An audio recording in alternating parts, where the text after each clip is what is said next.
So hello, my name is Tiffany. I'm here today to talk to you about the future of work, collaboration and diversity.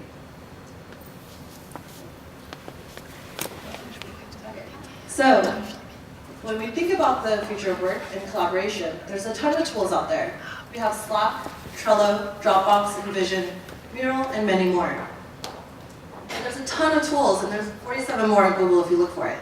And that's the funny thing, because there's a lot of emphasis on productivity, and collaboration is really about the people that you work with. What connects you and the team together is the company or organization. And are you guys aligned with the same values? In multidisciplinary teams, being able to collaborate and understand what each individual brings in their unique background and perspective is fundamental in achieving the team's maximum potential. So the way I like to think about it is collaboration is me plus you equals us. Thank you. And when I talk about me, I'm saying who are you as an individual? I'm not saying what do you do? You are not your work. I'm saying who are you as an individual? What is your previous life experiences that shape your perspective and point of view? Then we have you. How does your perspective work in this team? So, how does your unique diversity bring to the greater team? And then we have us. So on a global level, what is the team culture like? And are you guys all aligned? So, in understanding me, I want to talk about the Johari's window. We have 4 different areas. We have the open area, the blind area, the hidden area, and the unknown area. The open area is where what is known to me and is also known to you. This information is open for everyone. So for example, I'm very chatty. I love talking to people. You know that, I know that. And then we have the hidden area. So what do I know about myself, but you may not know about me? This area is disclosed. I choose whether or not I want to give this information. So for example, even though I'm really chatty, I might feel a little less chatty when I'm not in the mood, when I'm tired.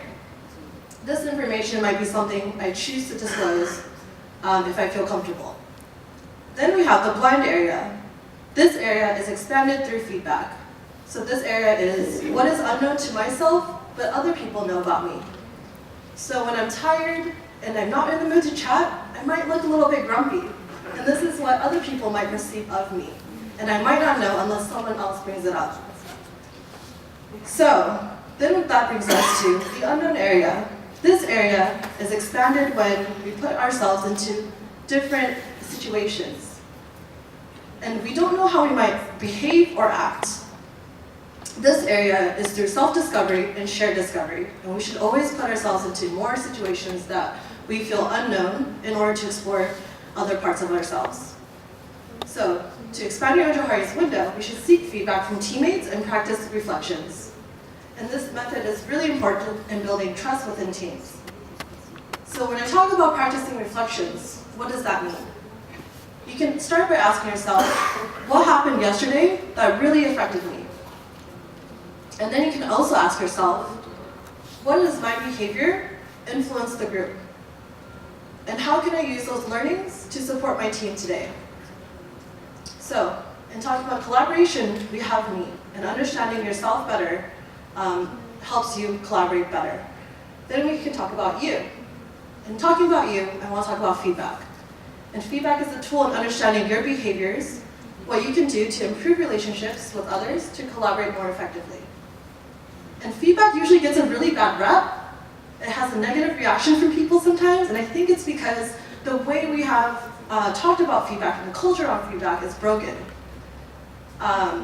Feedback is fundamentally built on trust. The trust between two people. The person giving feedback and the person receiving feedback.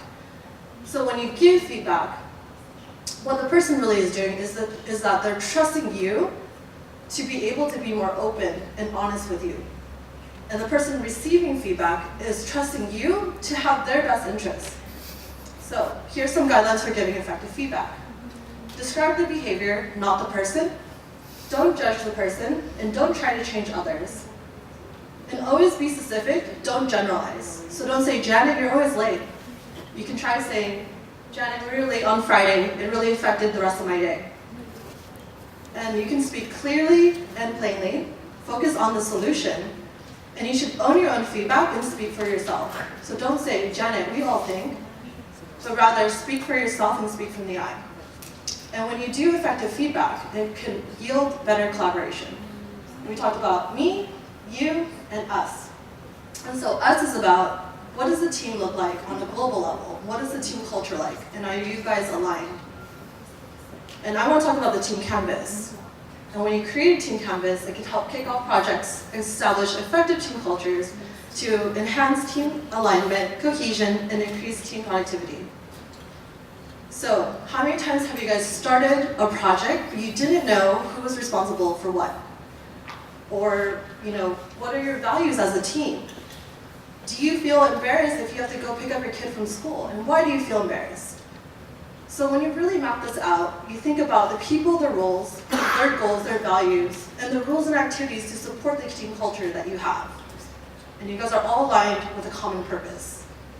And when you map this out, the canvas can bring structured conversations around team alignment, goals, and motivations. And when there's more clarity and alignment in a team, there's less friction and conflict. We can't forget that we're all working for the same goal. So collaboration, we have me, you, and us. And through self-reflection, active listening, and group reflection, we can have better collaboration. Because collaboration at the end of the day is about communication and talking and improving that communication. So teamwork is the ultimate competitive advantage. You should make it your top priority. Thank you.